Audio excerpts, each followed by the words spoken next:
I am Amber, 30 years old, and living in Denver when my cousin called about my brother Blake's engagement party.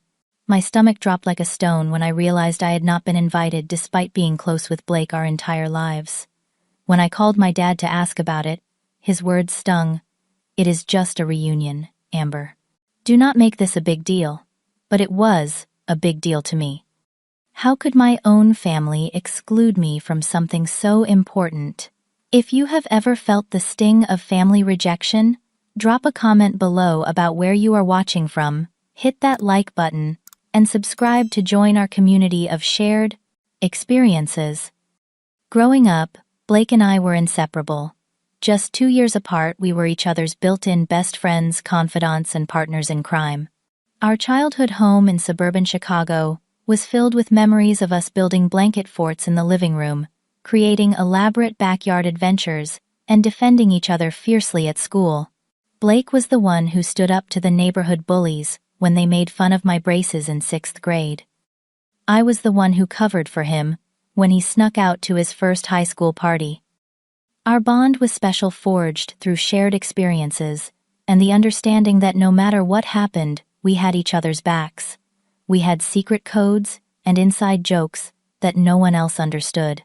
Our parents would often find us whispering and giggling late into the night, flashlights under the covers, as we shared our dreams and fears. Everything changed when our parents announced their divorce during my sophomore year of high school. Blake was 14, just starting high school, and I was 16. The news shattered our sense of stability, and suddenly our close-knit family was splitting at the seams. The worst part was choosing where to live. My father had accepted a job in Milwaukee, while my mother planned to stay in Chicago. The decision was agonizing for both of us. After weeks of tears and late-night talks, Blake chose to live with Dad, saying he needed a fresh start. I opted to stay with Mom, unable to imagine leaving my friends and school. It was the first significant divergence in our otherwise parallel lives. The geographic distance between Milwaukee and Chicago was only 90 miles, but it felt like an ocean. We promised to call every day and visit on weekends. For the first few months, we kept that promise, talking for hours and counting down the days until our next visit. But gradually, as we both adjusted to our new normal, the calls became less frequent, the visits more sporadic. Despite this, we remained close through college. I attended Northwestern while Blake went to University of Wisconsin-Madison. We made time for each other during breaks, planning road trips and keeping our traditions alive. When Blake moved to Denver after graduation for a job in architectural design, I followed a year later, landing a position at a marketing firm. It felt like we were rebuilding our connection, creating new memories in a city that was becoming home to both of us. 3 years ago, Blake met Natalie at a charity gala. She was striking and sophisticated, working as an event planner for high-end clients. Blake was immediately smitten. In the beginning, I was happy for him. He deserved someone special, and the way his eyes lit up when he talked about her was heartwarming. But something changed after they became serious. Our weekly dinner tradition dwindled to monthly, then bi-monthly. Blake began checking his phone constantly when we were together, as if waiting for permission to be there. When I invited them both for dinner at my apartment, Natalie would dominate the conversation, rarely asking me questions or showing interest in my life. At family gatherings, I tried to connect with Natalie, hoping to build a friendship with the woman my brother loved. I asked about her work, her family, her interests, but her responses were always polite, yet distant, as if she was tolerating my presence rather than embracing it. She would pull Blake away mid-conversation, claiming they needed to greet someone else, or that she suddenly remembered an important call they had to make. Blake started canceling our plans more frequently. Natalie surprised me with concert tickets, or Natalie thinks I should network at this industry event instead. His excuses always centered around her preferences and plans. I tried not to take it personally, reminding myself that relationships require adjustment periods. Last Christmas, our family gathered at Dad's house in Milwaukee.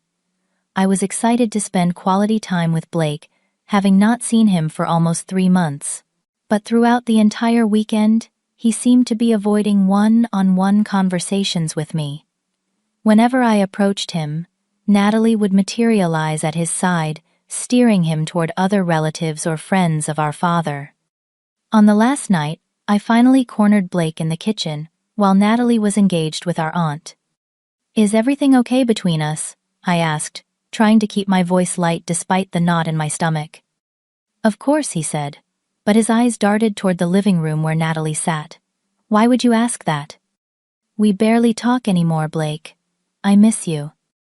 His expression softened momentarily. "I miss you too, Amber.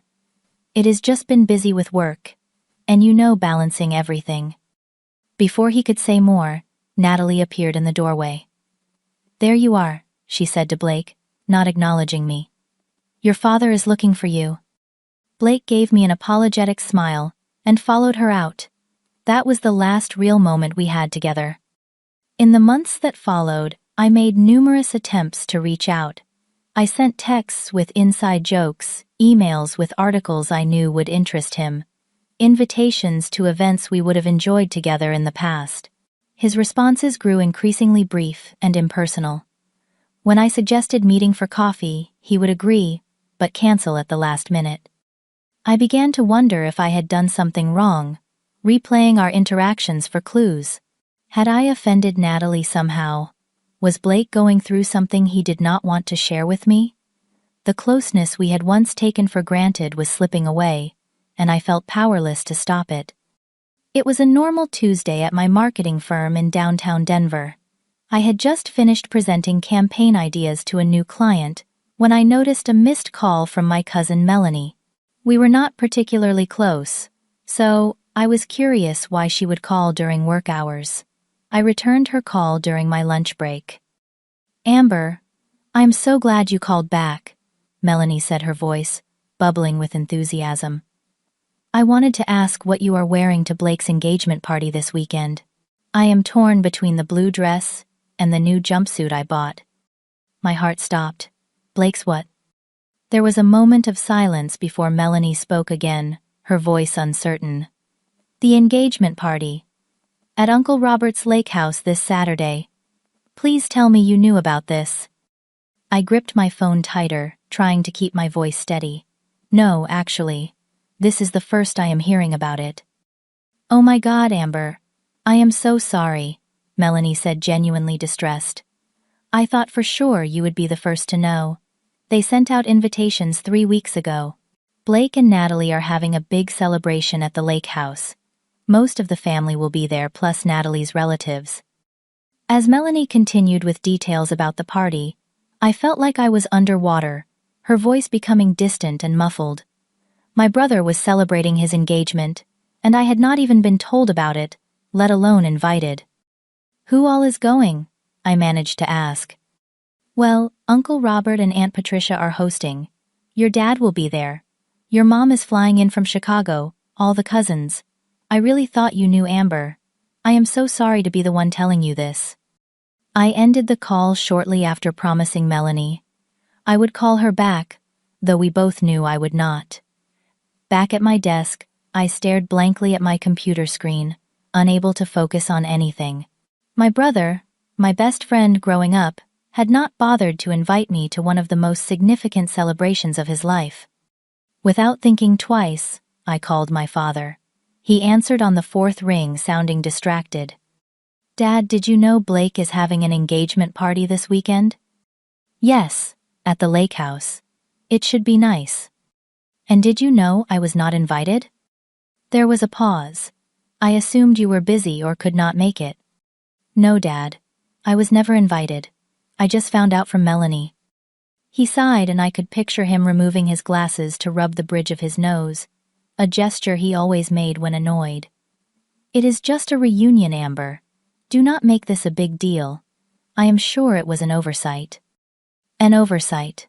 My own brother forgot to invite me to his engagement party. You know how these things go.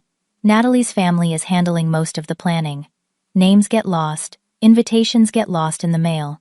Why not just call Blake and sort it out? His dismissive tone hurt almost as much as the exclusion itself. I thanked him curtly and ended the call, immediately dialing Blake's number. It went straight to voicemail. I left a message trying to sound casual, asking him to call me back when he had a chance. Next, I sent a text. "Hey, just heard about your engagement party this weekend from Melanie. Congrats on the official announcement. Did my invitation get lost?" 20 agonizing minutes later, my phone pinged with his response. "Sorry about that.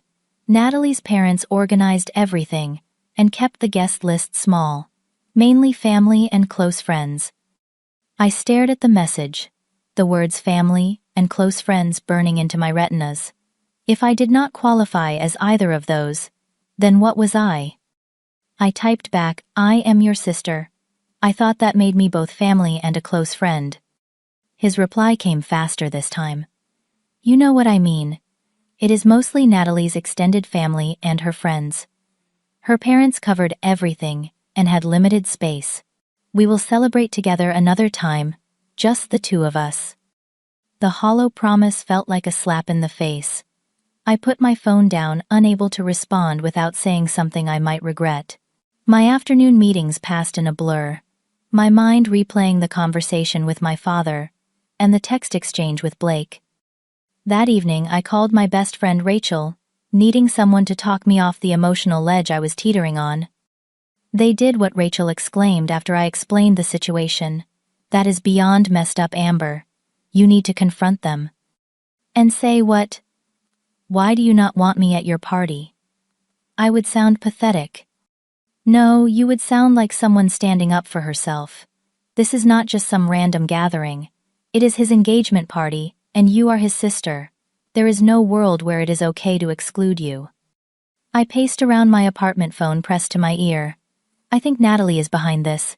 She has never liked me." All the more reason to call them out. Blake needs to know what she is doing. But what if it was his decision too? What if he really does not want me there? Rachel sighed. "Then you deserve to know that. Either way, hiding how you feel is not going to solve anything." I considered her advice seriously. Part of me wanted to drive to Blake's apartment that very moment and demand answers. But another part, the part that had watched our relationship deteriorate over the past 3 years, was afraid of what those answers might be. "I cannot do it, Rach. I cannot cause drama right before his engagement party. Whatever is happening between us this weekend is supposed to be a happy time for him. So what are you going to do instead? Sit at home feeling sorry for yourself?" Her question sparked something in me. I am going to go skiing." "Skiing?" "Yes. I have been wanting to go to Breckenridge all season. This is the perfect weekend for it. I will be having too much fun to worry about some stupid party I was not invited to." Rachel was quiet for a moment. "That is actually not a bad idea. Living well is the best revenge and all that. Want company?" "Actually, yeah. That would be great." By the time we hung up, my plan was taking shape. I would not confront Blake or make a scene. Instead, I would show them all that their exclusion did not hurt me, that I had my own full life without them. It was a lie, of course. I was hurt deeply, but they did not need to know that. The decision to go skiing felt impulsive but right.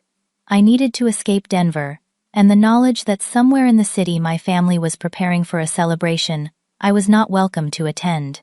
I called my friend Tara, who I knew loved winter sports as much as I did, and was relieved when she immediately agreed to join me.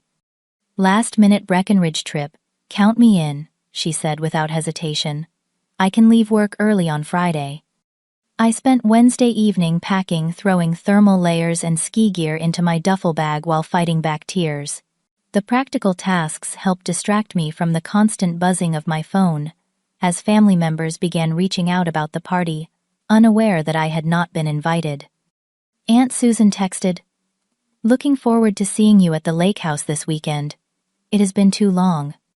Cousin Daniel sent Blake's engagement party is going to be epic. See you there. I left them all unanswered, unable to explain the situation without sounding bitter or hurt. Friday afternoon arrived, and Tara met me at my apartment, her SUV already loaded with her gear.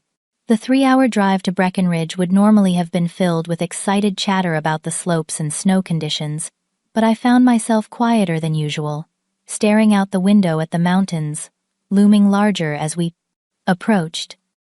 "Want to talk about it?" Tara asked after nearly an hour of sparse conversation. I sighed, watching my breath fog the passenger window. "Not really. I just want to forget about it for the weekend." "Fair enough. But for what it is worth, they are the ones missing out. Not you." Her simple support brought a lump to my throat. "Thanks, Tara." She turned up the radio, and we sang along to 90s hits for the rest of the drive, the familiar lyrics, a comforting distraction. We arrived at our rental cabin just as the sun was setting, casting pink and orange hues across the snow-covered peaks. The cabin was small but charming, with a stone fireplace and large windows overlooking the forest. Under different circumstances, I would have been ecstatic about the cozy weekend ahead. After unpacking and grabbing a quick dinner at a nearby tavern, we returned to the cabin to plan our skiing route for the next day. Tara spread out a trail map on the coffee table, while I built a fire, the physical tasks helping to keep my mind occupied. "I am thinking we start with the Colorado Superchair tomorrow, hit some blues to warm up, then maybe challenge ourselves on the Imperial Express if conditions are good," Tara suggested, tracing routes with her finger. "Sounds perfect," I agreed, trying to summon enthusiasm. The forecast said fresh powder overnight. We went to bed early, exhausted from the drive, and anticipating an early start on the slopes.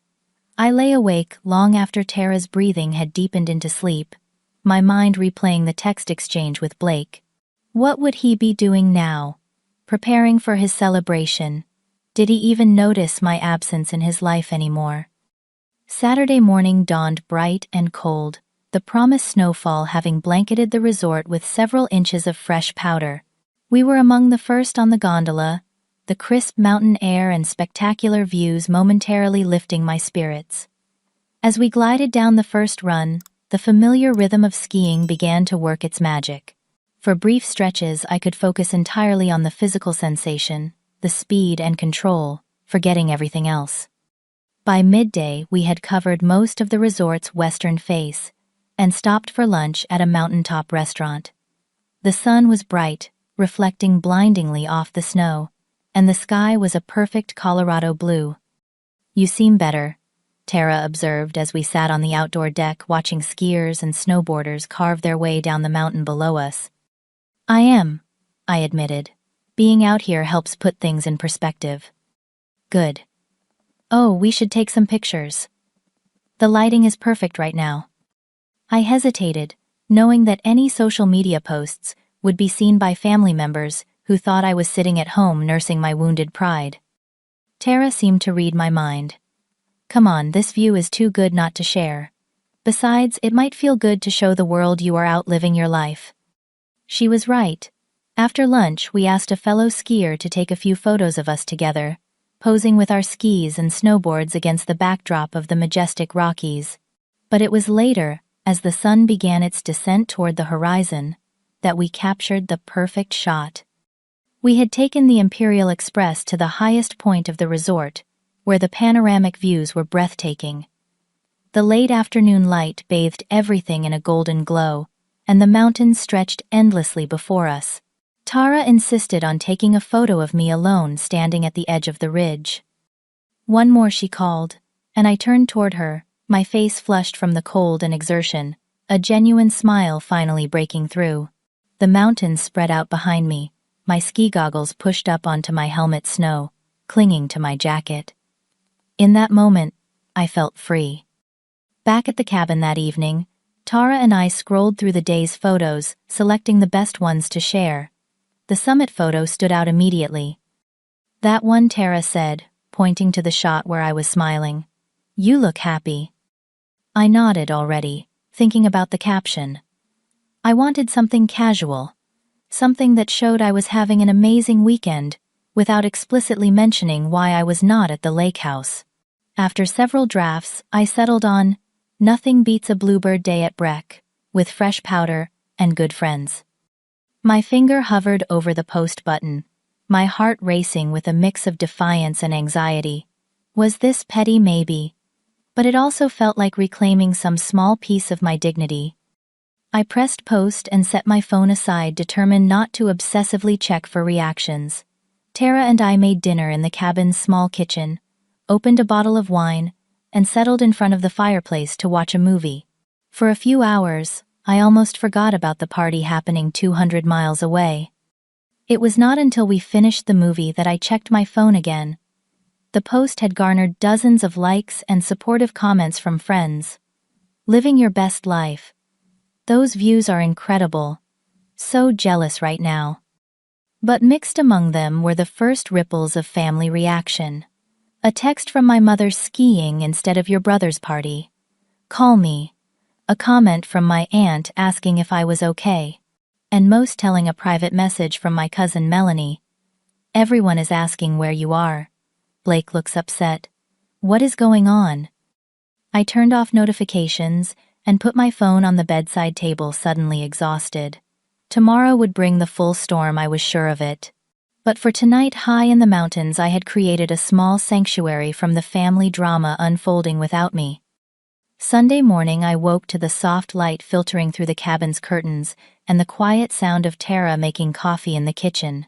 For a blissful moment, I forgot about everything except the promise of another day on the slopes. Then I reached for my phone. The screen was flooded with notifications. 14 missed calls, 27 text messages, numerous social media alerts. My peaceful bubble had officially burst. I scrolled through the messages, my stomach knotting tighter with each one. My mother had progressed from confused to worried. Amber, why are you skiing? Did you forget about the party? Please call me back. I am concerned. Your brother is asking about you. What should I tell him? My father's voicemails started calmly but escalated to anger. Amber, call me when you get this. We need to talk. This childish behavior is exactly why you create problems in the family. You are deliberately causing drama on your brother's special day. Grow up. The most hurtful message came from Blake himself. Real mature, Amber. You could not just let me have one day without making it about you. Natalie was right about you, all along. I sat on the edge of the bed, phone clutched in my trembling hand, as Tara entered with 2 mugs of coffee. That bad? She asked, seeing my expression. Worse, I managed, showing her Blake's text. She sat beside me, scanning through the messages.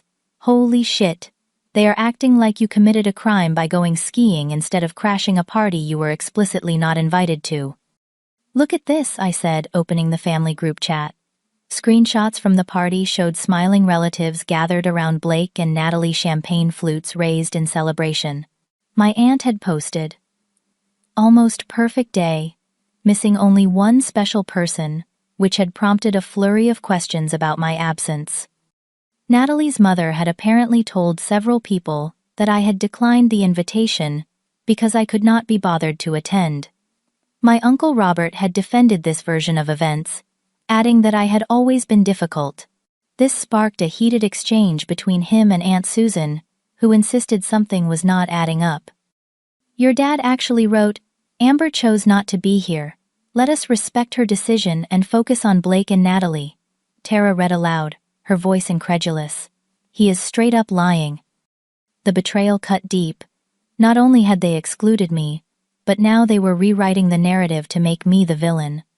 I scrolled further to find more relatives taking sides in the unfolding drama. Cousin Eric, classic Amber always has to be the center of attention. Aunt Susan.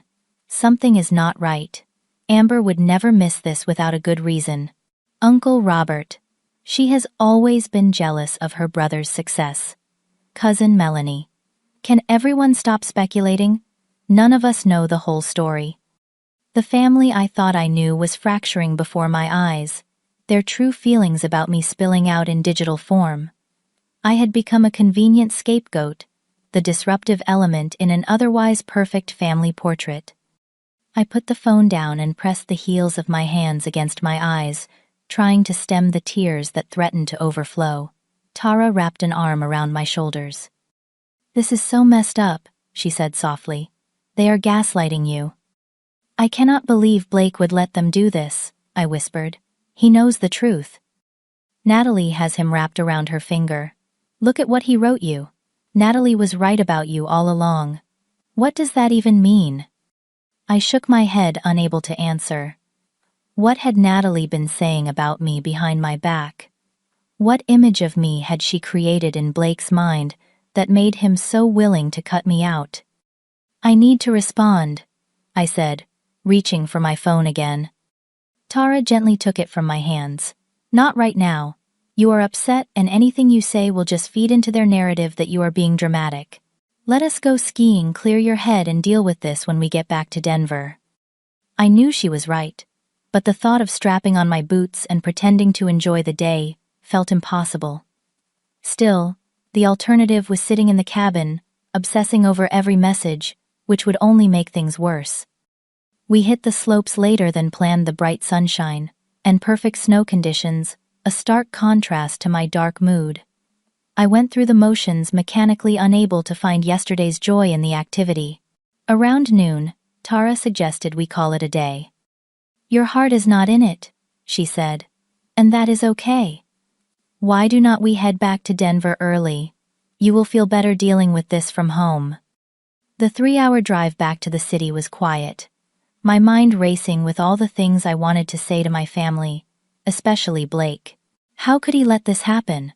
How could he believe whatever lies Natalie had told him about me? The brother I knew would have defended me, included me, chosen me.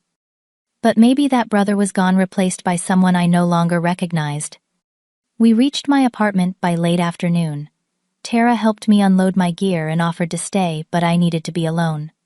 After she left, I sat on my couch staring at the phone I had been avoiding for hours. It was time to face the fallout. I started with a text to my mother. I was not invited to the party. Blake and Dad knew this. Please call me when you can talk privately. Next, I crafted a simple post on social media.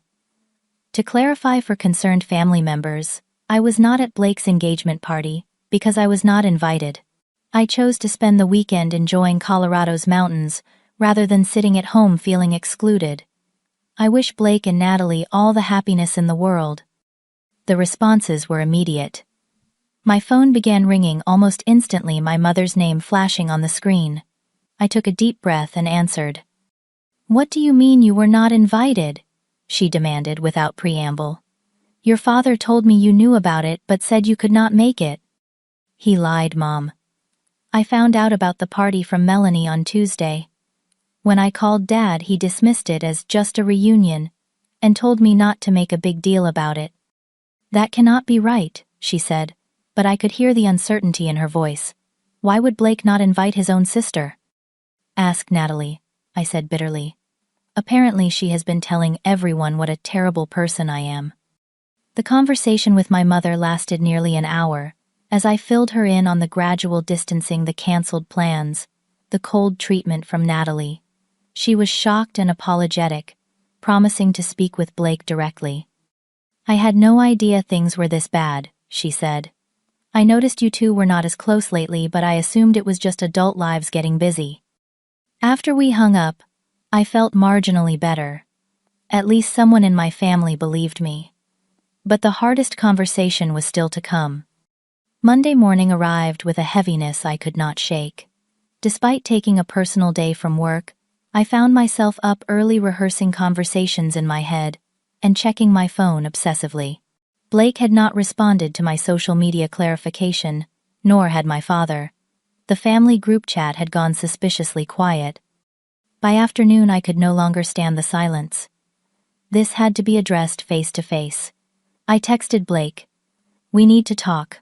I am coming over after work. His response came quickly. Fine. I will be home around 6. The drive to Blake's apartment across town felt both too long and too short. My mind raced with all the things I wanted to say, the hurt and confusion I needed to express.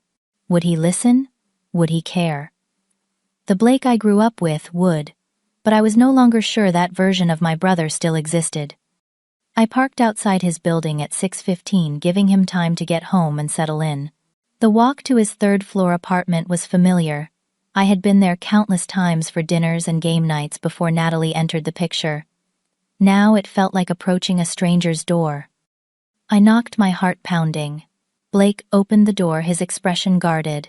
Behind him, I caught sight of Natalie sitting on the couch, her posture rigid and unwelcoming.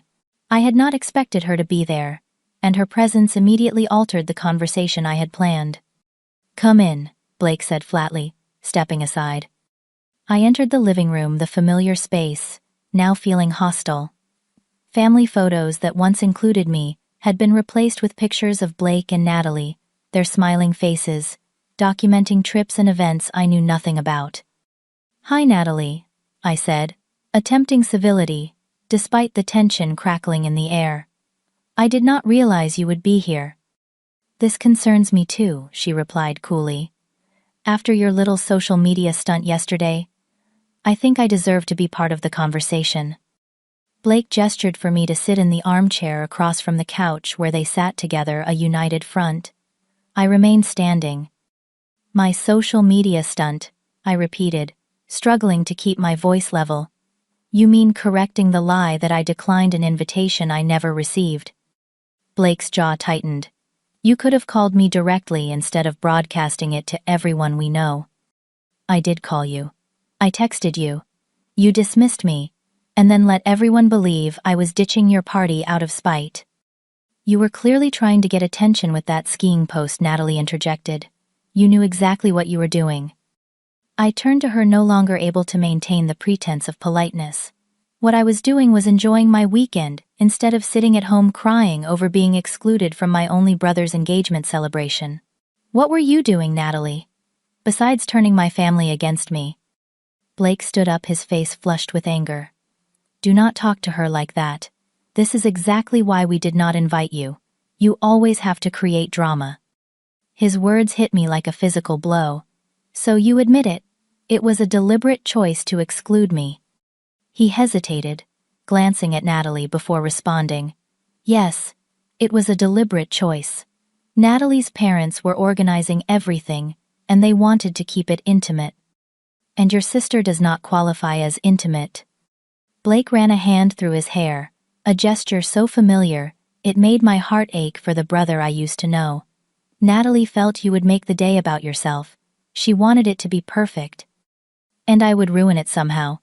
"Based on what?" Natalie stood now too, her arms crossed defensively. "Based on every interaction we have ever had. You constantly try to monopolize Blake's attention. You make snide comments about our relationship. You question his choices when they do not align with what you want." I stared at her in disbelief, then looked to Blake. "Is that really how you see me?" His expression wavered, uncertainty flashing across his features. "You have been different since I met Natalie. Critical. Distant." "I have been distant." I could not contain the incredulous laugh that escaped me.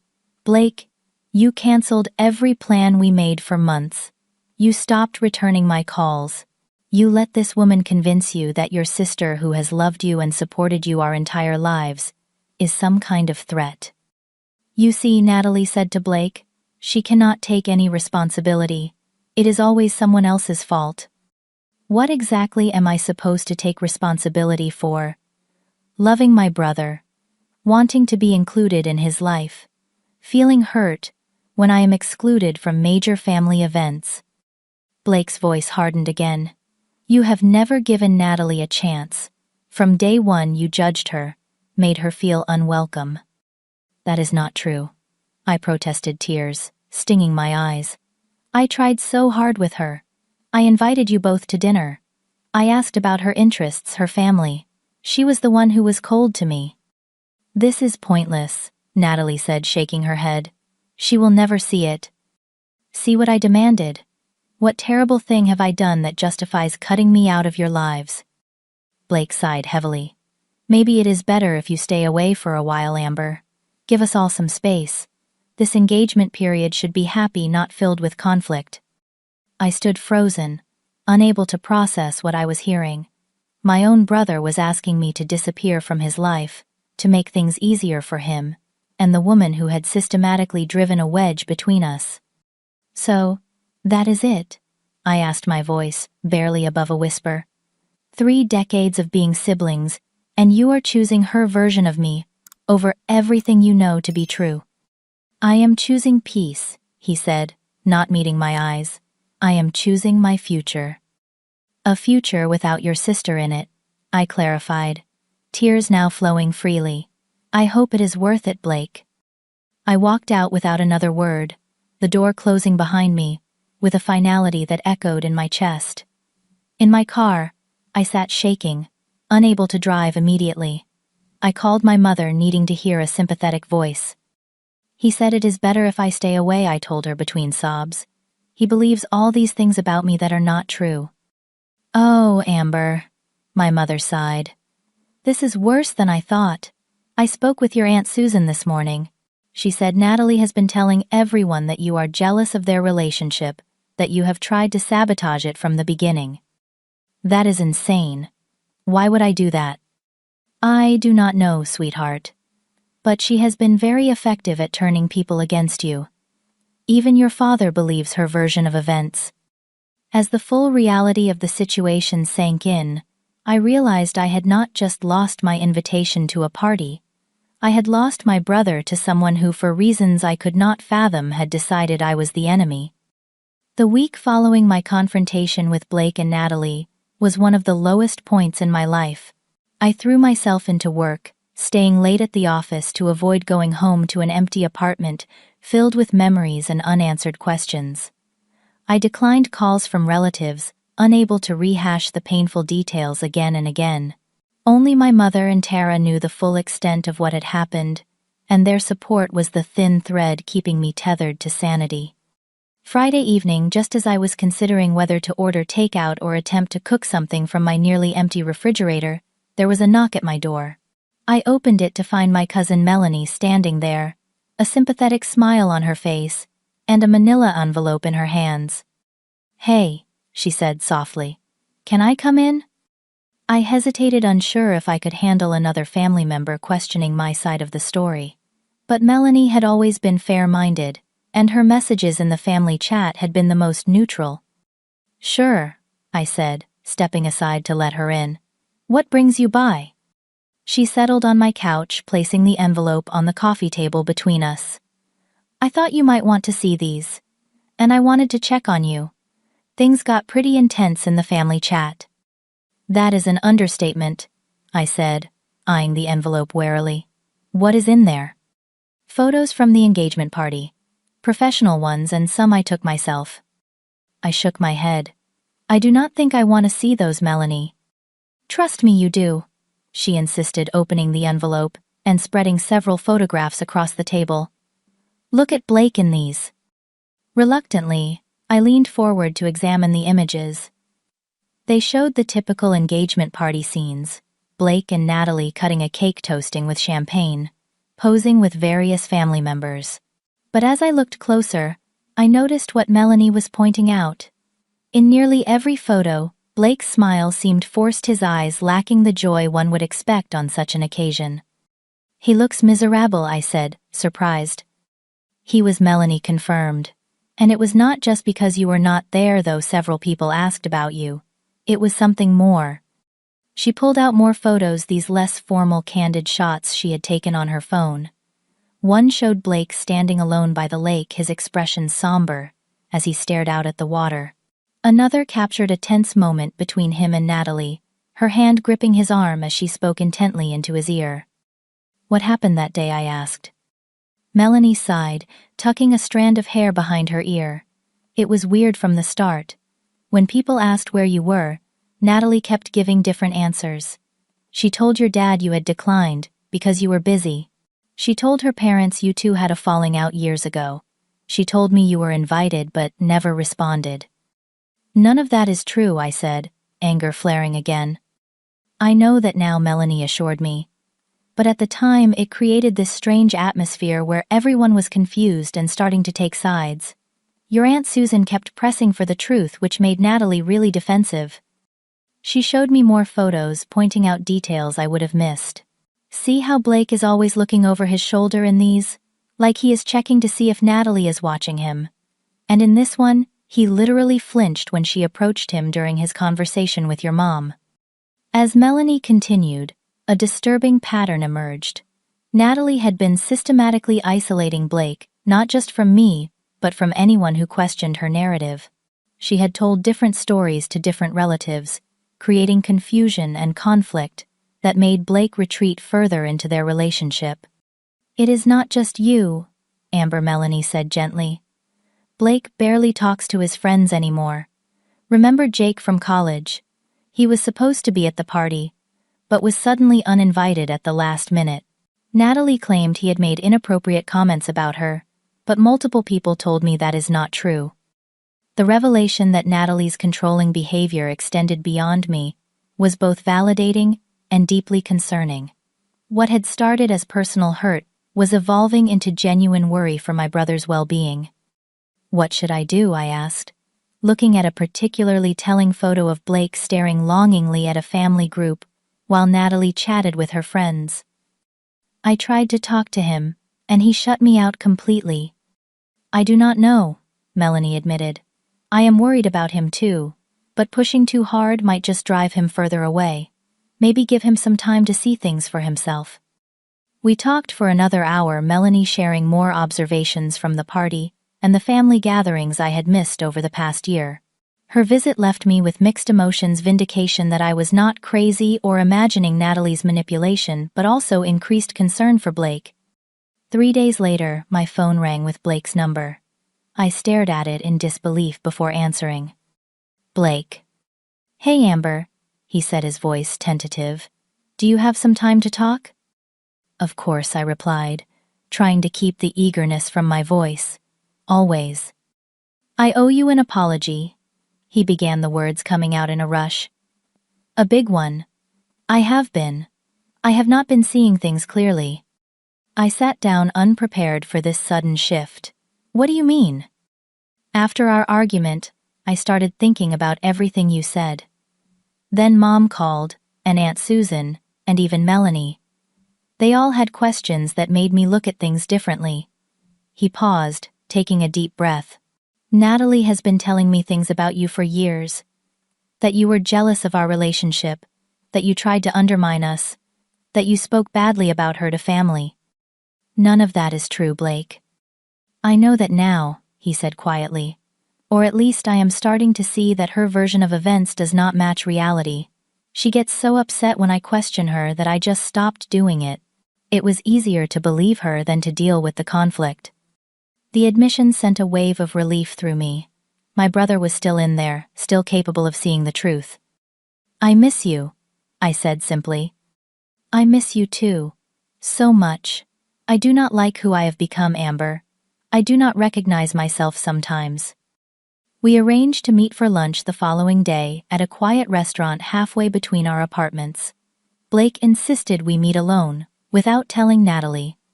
"She checks my phone," he confessed, the shame evident in his voice, "so I will delete this call from my history, just in case."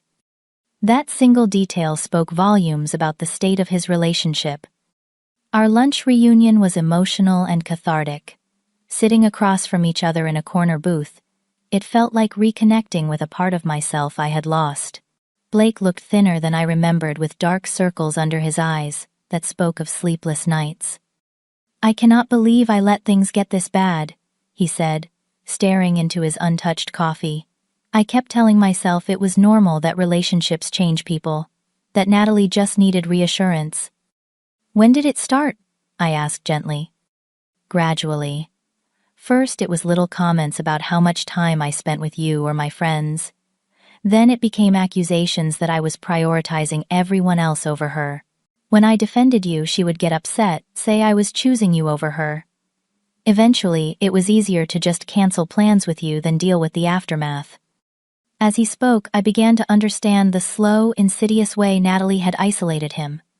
Not through dramatic ultimatums, but through persistent emotional pressure that wore down his resistance over time. "The engagement party was the breaking point," he continued. "I wanted you there.